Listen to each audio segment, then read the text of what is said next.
Ba't di ka pa pumapasok ng kwarto? Ayaw mo na bang ulitin yung ginawa natin?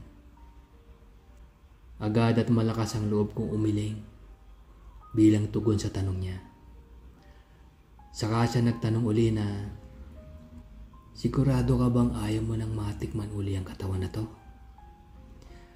At saka siya tumayo sa harap ko at walang kaabog-abog na tinanggal ang tuwalya na nakatapi sa kanya at tumambad sa akin ng kanyang katawan na nadadamitan lang ng kapirasong tela. Nanlaki ang mga mata ko sa ginawa niyang yun. Di niya inalintana na maaaring makita siya ng lola ko o ng katulong namin sa ayos na yun.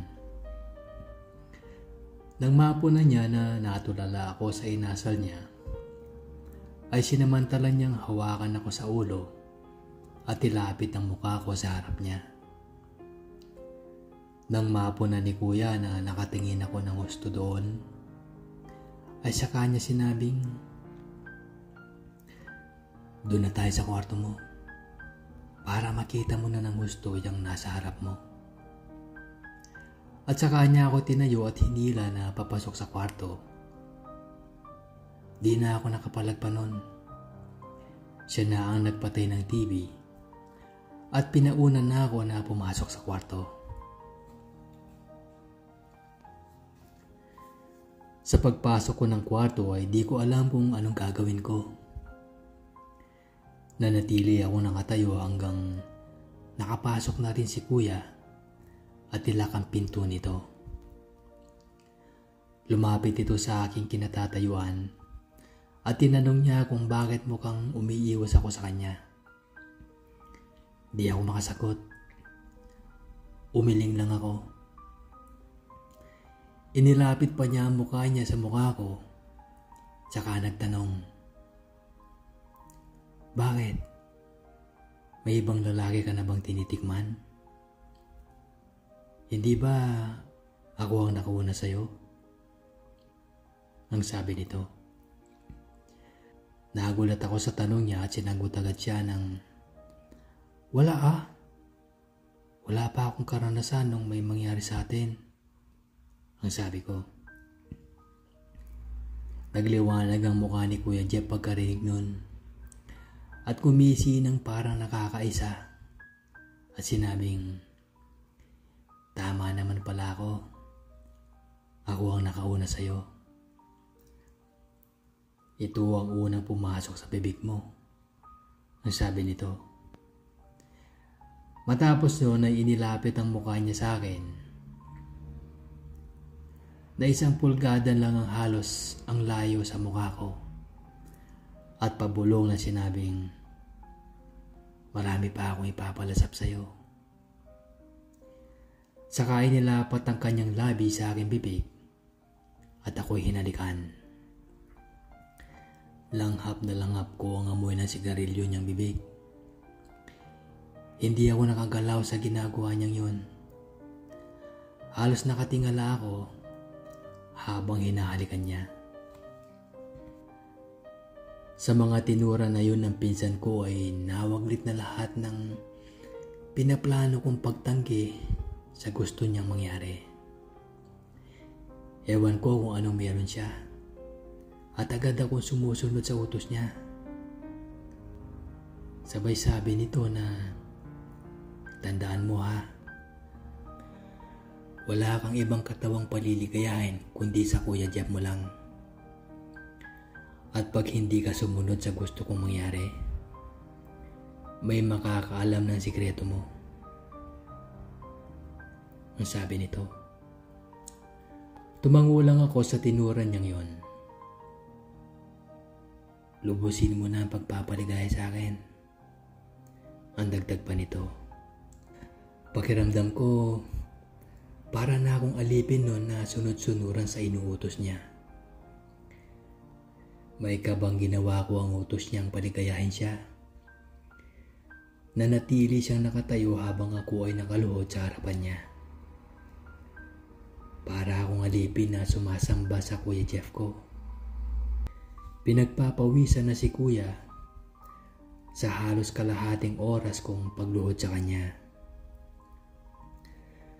Makalipas ang mga oras na yon, pawis-pawisang nahiga si kuya sa kama at ngayon ay ako naman ang inutusang punasan ng pawis niya sa katawan. Nag-aatubili akong sumunod pero may takot na sinunod ko rin ito hanggang makatulog si kuya sa kama ko. Hindi na umalis at sa kwarto ko na nga nagtuloy-tuloy ng tulog ang pinsan ko ng gabing yun. Ako naman ay inabot pa ng hating gabi bago nakatulog. Hindi ako dalawin ng antok dahil sa magandang tanawin sa ibabaw ng kama ko. Sobrang nakakailang itsura ni Kuya Jeff habang mahimbing na natutulog. Nagsuot man siya ng short bago tuluyang natulog, ay hindi naman siya nagsuot ng damit pang itaas, kaya nakalantad pa rin ang mga bahagi ng kanyang katawan na labis kong kinaibigan. Gusto ko na sana itong hawakan at hapulisin, subalit wala akong lakas ng loob na gawin ito. Pero nagawa ko siyang kunan ng litrato gamit ang kamera ng mami ko sa iba't ibang posisyon habang natutulog nang hindi niya nalalaman, at ito ang aking pinakatago-tago hanggang sa ngayon. Kinabukasan, bagamat hating gabi na ako nakatulog ay nauna pa rin akong nagising kay Kuya Jeff. May pasok ako noon sa school kaya nagmamadali ako sa pagbibihis pero pasulyap-sulyap ako sa pinsan ko na nakalatag pa rin ang katawan sa kama ko at natutulog. Nang matapos na ako magbihis ay tiyempo naman na nagising na si Kuya Jeff. At nang makitang bihis ako ay tinanong kung may pasok ako. Tumango naman ako. Tinawag ako nito at pinalapit sa kanya. Pinaupo ako sa kama saka kinuha ang kamay ko at inalagay sa harapan niya. Sinunod ko na lang siya sa gusto niya para mapadali ang pagalis ko. Nang matapos si kuya ay inayos ko ang aking sarili at iniwan ko na siya at nagmamadaling nagpunta na ako sa school. Pagbalik ko ng hapon ay wala na si kuya. Inayos ko ang magulong kama na iniwan niya at saka ako tiningnan ang mga kuha ko sa kanya habang natutulog. Halos 1 buwan pa lang ang lumipas ay nagkaroon ng handaan sa amin. Actually, sa tapat ng bahay pala namin na siyang bahay ng tito ko na nag-birthday. At syempre pa, nagkaroon ng inuman at bisita ang ilang kamag-anak. Kasama na doon si Kuya Jeff at ilang tropa niya. Nakatropa rin ang tito ko dahil nakakalaro niya mga ito sa basketball. Inaya naman nila ako na sumali sa inuman nila. Tumanggi ako dahil di pa naman ako marunong uminom noon. At di ako pinapayagan ni Lola kung kaya't soft drinks lang ang inilagay nila sa akin habang nakaharap ako sa kanila. Ako nga ang pinakabata sa grupong yun. Lumipas ang mahigit na 1 oras ay bumukod na ako sa kanila. 9:00 na rin ang gabing nun. Pero bago pa ako nakalayo ay sinigaw sa akin ni Kuya Jeff na sa kwarto ko siya matutulog. Umuo na lang ako at tuluyan na silang iniwan.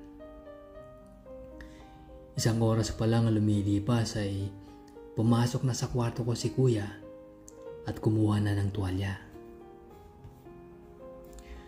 Nang bumalik ay nakatapis na lang ito ng tuwalya at may dala pang beer. Kasalukuyan akong nagko-computer kaya di ko siya nilingon man lang nang mahiga na siya sa kama. Ilang sandali pa ay tinawag niya ako at sinabing masahihin ko daw siya. Sumagot akong hindi ako marunong magmasahe. Pero naging mapilit na naman siya at sinabing gawin ko kung ano laang na nalaman ko masahe. Para matigil na si kuya ay pinatay ko na ang computer at minasahe ko na siya. Dumapa siya at likod niya ang pinamasahe sa akin. Habang minamasahe siya ay marami siyang naging tanong at kwento. At ganito ang naging usapan namin nun. Ilang taon ka na ba ngayon, Wilbert? Ang tanong ni kuya. 14 kuya, ang sagot ko. Napangisi siya. Ayos. Pareho pala tayo ng edad ng mamulat sa kamunduhan. Ang sabi nito. Hindi ako nakasagot sa sinabing yun ni kuya. Sakto lang pala ginawa ko sa'yo eh. Ang sabi niya. Ha? Bakit? Ang tanong ko. Alam mo bang katulad mo rin ng unang nakatikim sa akin at hindi babae? Ang sabi niya. Anong ibig mo kuyang sabihin? Ang tanong ko. Alam mo na yon. Ang sagot naman niya. At ikinwento ni kuya habang minamasahe ko siya ang unang karanasan niya sa bakla nung kasing edad ko lang siya.